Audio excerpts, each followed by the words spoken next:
আজকে শেখ হাসিনা প্রমাণ করেছে সে ভারতীয় রাজাকার। আজকে কাউয়া কাদের প্রমাণ করেছে ভারতীয় রাজাকার। আজকে হাসান মাহমুদ প্রমাণ করেছে ভারতীয় রাজাকার। তোমরা ভারতে যাইয়া মুদির কুলে বসে বাংলাদেশ নিয়ে ষড়যন্ত্র করো।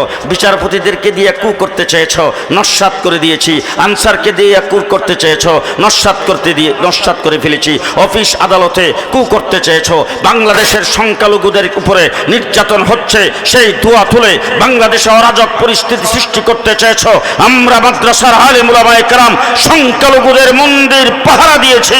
দেশের সংখ্যালঘুদেরকে নিরাপদে বসবাস করার জন্য আমরা সুযোগ করে দিয়েছি, পূজা করার জন্য সুযোগ করে দিয়েছি।